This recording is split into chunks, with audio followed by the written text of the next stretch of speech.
Hey guys, Stacy Johnson here, CEO of MoneyTalksNews.com.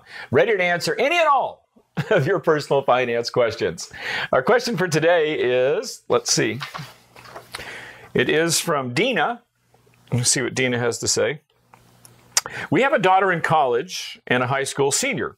They both need private loans in addition to government loans. We co-signed for the older daughter, but would like to avoid this in the future. Good idea. Can you help us find low-interest loans that do not require parent backing? Well, Dina, it's going to be tough for you to get loans that don't require parent backing. I mean, think about it. You've got a kid that's going into college, so they're 18 years old. They're not going to have much of a credit history, if any, and so they're probably not going to be a good credit risk for most private lenders, which is why they always want you to co-sign. The reason you don't want to co-sign, I obviously get, in case that loan defaults, you don't want it to hit your credit or be responsible for it yourself. I get that.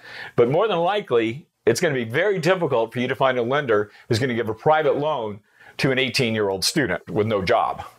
So if you can, great. But let me give you a little general advice for those of you out there who are looking for financing for college. Obviously, private loans are the worst, or the least favorable thing, the least favorable way to finance a college education. And what you want to do is you want to fill out a FAFSA, which is I hope you know this if you're applying for college, but it's a free application for federal student aid.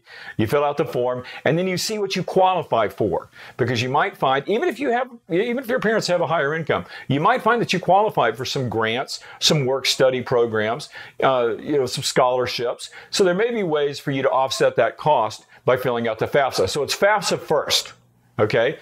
Then you want to see if you can get any federal loans that you do qualify for. These people have said that they tried that and now they're on to private.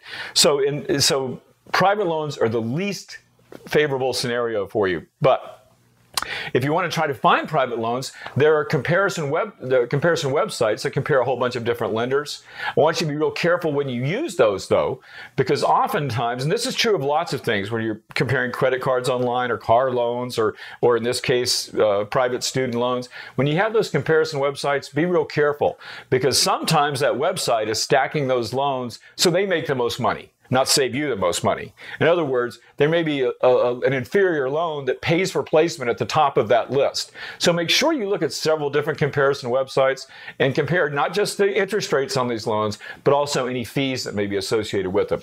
Now, where I went for some information when I was looking up the answer to this question was finaid.org, FINAID.org. I've been looking at this website for, I don't know, as long as there's been a web. And it's a good website. It's dependable. They had an article on loan comparison websites, and they suggested credible and simple tuition.